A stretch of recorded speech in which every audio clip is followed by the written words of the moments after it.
Hello and welcome to the Anglian Flaneurs. Today it's going to be a very short vlog. We're just covering a couple of interesting places that I pass on the way back to Liverpool Street every night, and I thought you might enjoy them. We can see the church hall for St Botolph-without-Bishopsgate.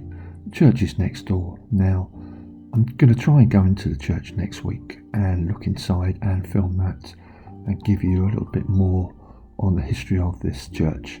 I tried to get in tonight and there was a carol service going on. The person at the door did say to me, look, you can come in, you're welcome to join in, but I didn't think that was quite appropriate, and I've got a terrible voice.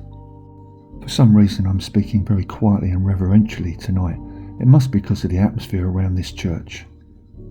But one place I did happen upon tonight, and this is a gem. It's Bishopsgate Bath House. This bathhouse was opened in 1895 and was designed that it could squeeze in between many of the large city buildings that were there at the time. The actual design of the bathhouse is heavily influenced by Turkish architectural styles, and it has marble floors, sunken baths, exotic mosaic tiling, stained glass windows, Arabian colours and emblems, plus gold fixtures such as handles and rails.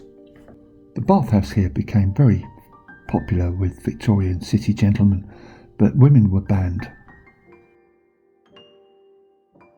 The bathhouse survived the Blitz of World War II and was finally closed in 1954, and throughout the next 50 or so years it had stints at being a nightclub, a bar and a storage centre, but in 2016 it was brought up and extensively redeveloped while retaining its original designs, features and fixtures.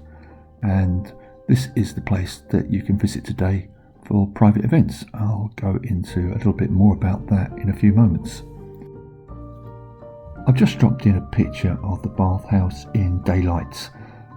Obviously I'm doing the pictures in the dark, so the viewer may prefer seeing it in the light. And before you can see some of the magnificent dishes that the Victorian bathhouse will serve up today. It has room for 90 sitting and 150 standing people, and can handle most events, private functions, weddings, etc. And also it has an extensive cocktail list. I've dropped in a cartoon from Punch magazine in 1866 that depicts a London Turkish bathhouse. Now, Turkish bathhouses had become very popular during Victorian times. It was seen as a method of cleansing, but it was also noted for its therapeutic qualities.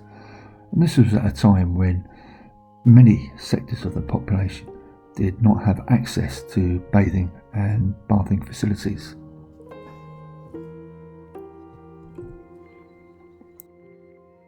A customer would enter the first room heated with hot, dry air. Then they would move to a hotter room before washing with cold water, but often then receive a massage before moving on to the cooling room. Also, I've dropped in another picture of a bathing house, this one from Jermyn Street in the West End of London.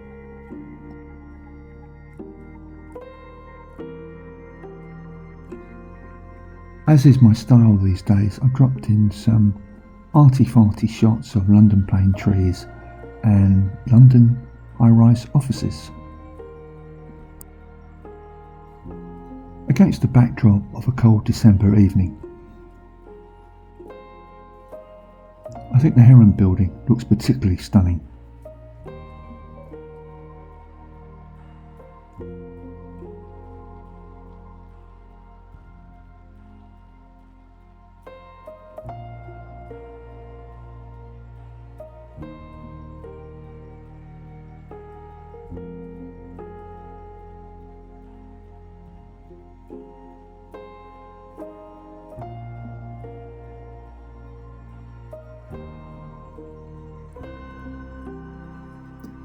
And for the last minute or so of this vlog, I will just pan around the exterior of St Botolph-without-Bishopsgate. And as I said earlier in the vlog, we'll try and get in here next week, preferably in the day, maybe on a Tuesday or a Thursday lunchtime.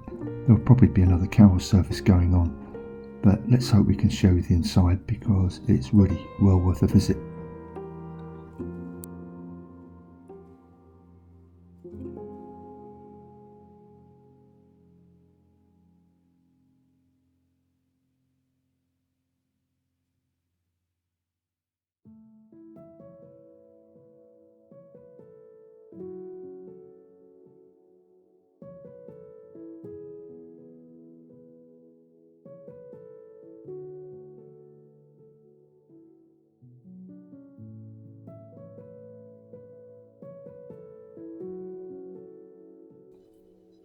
And that's it from the Anglian Flaneurs. It's been a short vlog tonight.